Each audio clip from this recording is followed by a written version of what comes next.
Glória a Deus.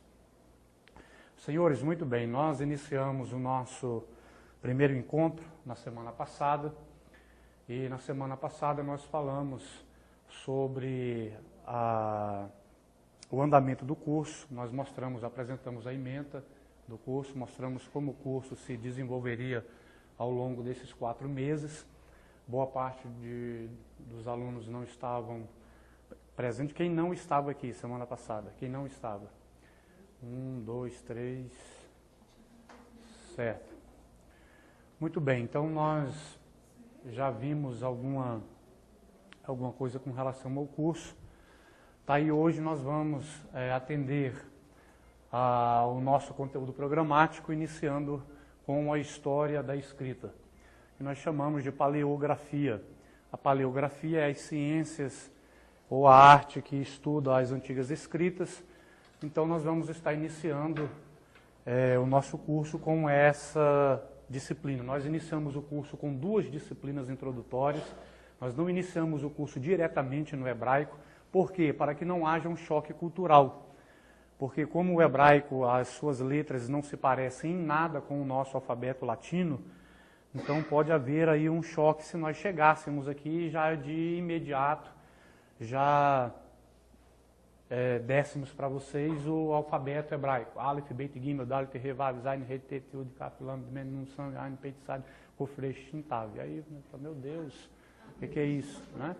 Então são duas disciplinas que eu julgo de extrema importância para que os senhores tenham um contato mais fácil quando nós entrarmos na língua. Então nós vamos ver a história da escrita. Nosso conteúdo programático é esse aqui, né? A história da escrita, que nós vamos ver hoje. O cânon hebraico, ou isagoge judaica, ou isagoge canônica, que é a história da formação do cânon hebraico, do cânon judaico. Como foi o processo de formação do Tanar ou do Antigo Testamento. Então, essas serão as 2 disciplinas introdutórias antes de nós passarmos ou adentrarmos na gramática normativa hebraica. Então, essas 2 disciplinas elas são interessantes. A história da escrita, por que nós escrevemos, como nós tivemos acesso à escrita, como a escrita chegou até nós, né? Por que nós utilizamos essa série de símbolos, né? Que formam palavras e se tornou um meio de comunicação não verbal, né? Ok? Então, muito bem. Como primeiro slide eu apresentei na aula passada, mas nós vamos retomar aqui um pouquinho. Apresentei esses 3 bibliografias, que são a história da escrita do Charles Hugonet, que é um francês, né, um grande pesquisador dentro dessa área. Então seria interessante os senhores adquirirem esta obra da editora Parábola. Vale a pena, né, você ter na sua biblioteca particular.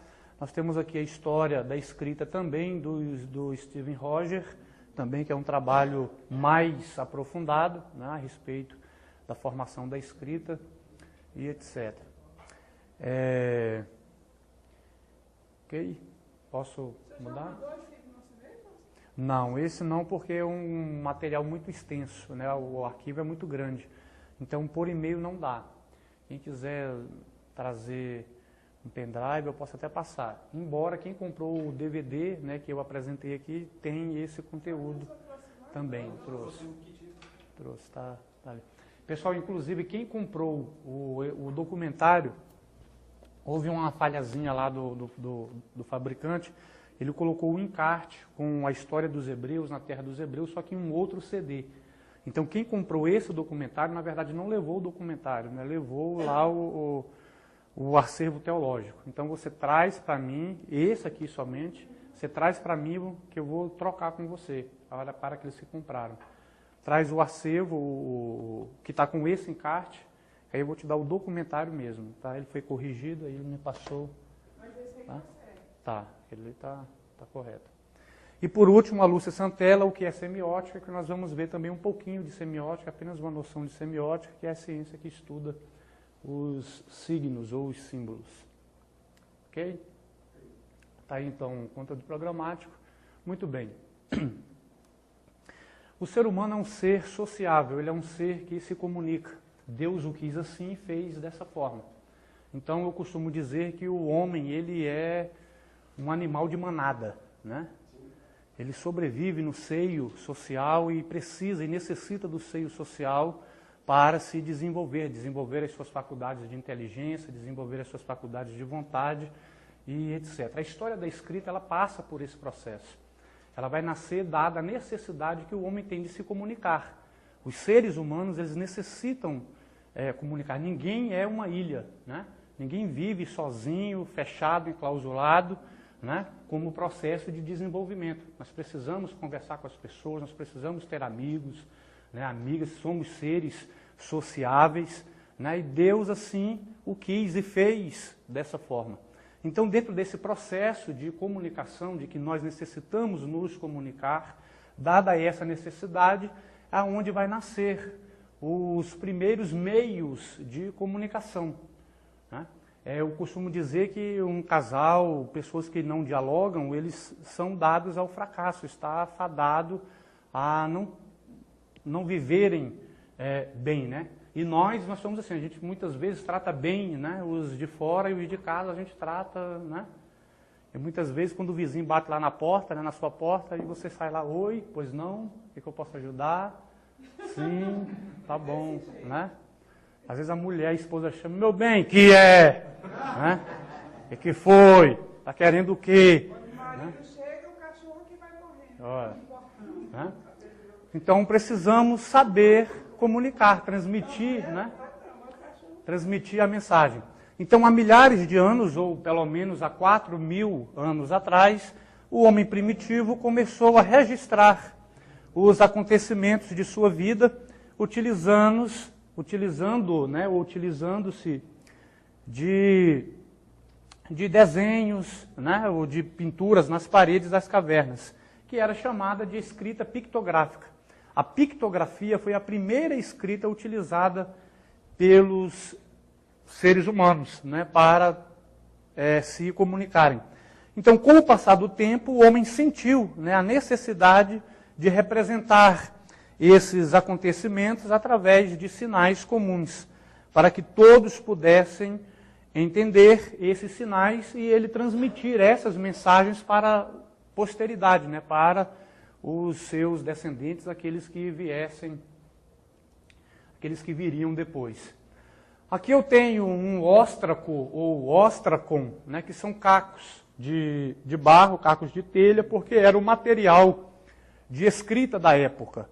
Nessa época eram utilizados esses cacos de barro, né? Os chineses escreveram em cascos de tartaruga.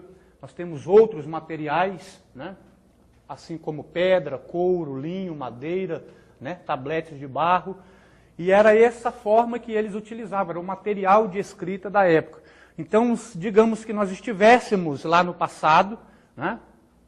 E o carteiro chegasse na sua casa para entregar uma carta para você, ele iria trazer um documento, uma espécie de telha, dessa telha colonial. Ele ia trazer uma telha toda escrita, que era a forma como as pessoas se comunicavam. Então a gente ficaria assim, surpreso, né?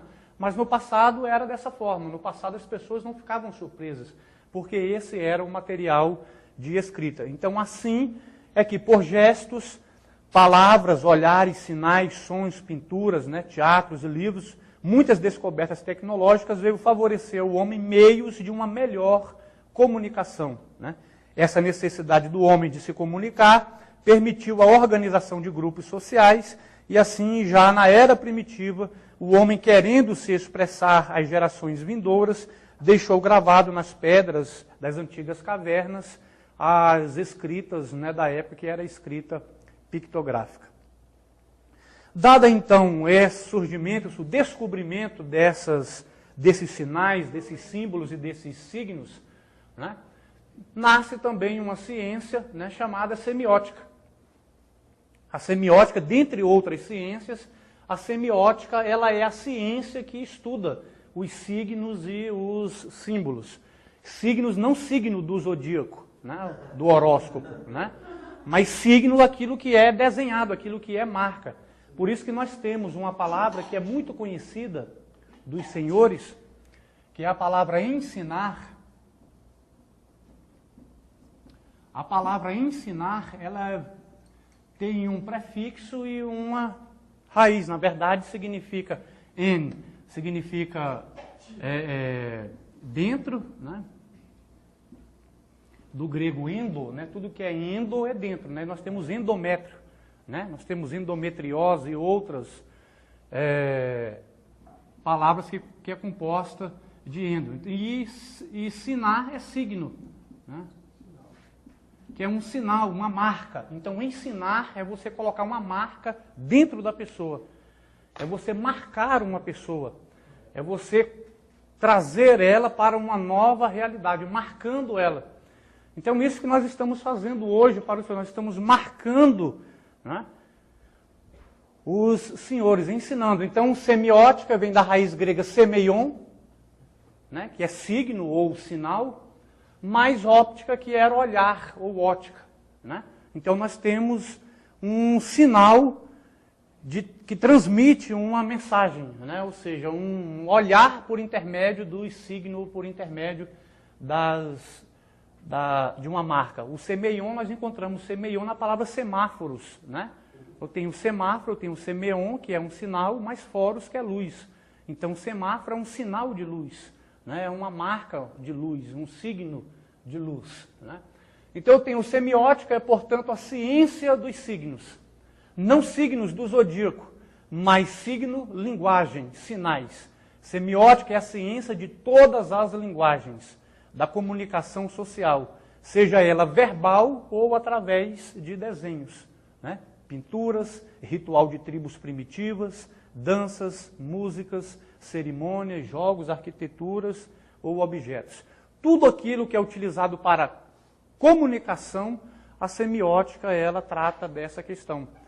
Porque a linguagem verbal, quem cuida da linguagem verbal é a linguística, né? A linguística que cuida, que é a ciência específica para a linguagem verbal. A semiótica não, a semiótica é a ciência de todos os tipos de linguagem. Por quê? Porque nós nos comunicamos com o corpo, nós comunicamos com os olhos, nós comunicamos por intermédio de gestos, tudo é comunicação, né? As pessoas podem se comunicar sem palavras. Um dia desse eu estava vendo uma reportagem na televisão das pessoas que se comunicavam por intermédio do assovio. Né? Você ouviu? O cara... Aí o outro lá. Aí o repórter, ele está dizendo o quê? Ele está dizendo isso, isso, isso e isso. Aí o repórter falou, então vamos ver se ele entende mesmo. Fala que do outro lado tinha dois de cá e dois de lá. Então, você pede para aquele moço dar um beijo na moça, no rosto da moça. Aí ele... Aí o camarada... Rapaz, é verdade mesmo, né? Então, ou seja, comunicação, né? Então, tem vários tipos de comunicação. As linguagens verbais e não verbais. É preciso, antes de mais nada, distinguir as duas ciências da linguagem. Linguística, ciência da linguagem verbal. Né? Semiótica, ciência de toda e qualquer linguagem. A língua que falamos e usamos para escrever é chamado de língua nativa, materna ou pátria. Né?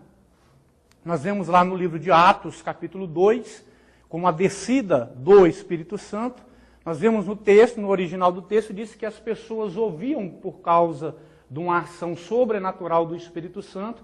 As pessoas ouviam a mensagem ou as grandezas de Deus na sua língua pátria, na sua língua máter, na sua língua mãe, diz o texto. Olha que coisa tremenda, né? Deus separou lá em Gênesis, dividiu em Gênesis, e agora ele veio juntar, né?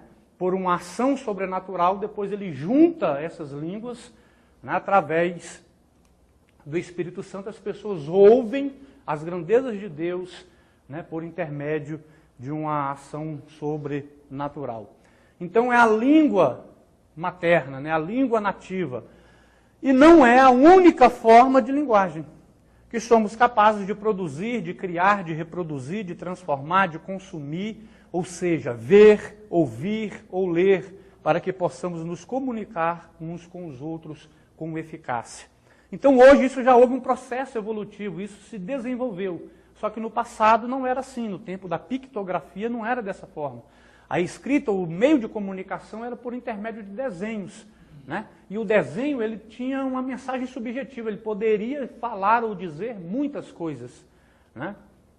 Então nós nos comunicamos também através da leitura, né? Da produção de formas, volumes, massas, interpretação ou interpretações de forças, movimentos, que somos também leitores ou produtores de dimensões e direção de linhas, traços, cores, enfim, também nos comunicamos e nos orientamos através de imagens, gráficos, sinais, setas, números, luzes, objetos, sons, músicas, gestos, expressões, cheiro, tato, olhar, sentir, apalpar, paladar e por aí vai. Né? Sim, vai. Isso aqui, a comunicação começa desde os homens das cavernas do Teio.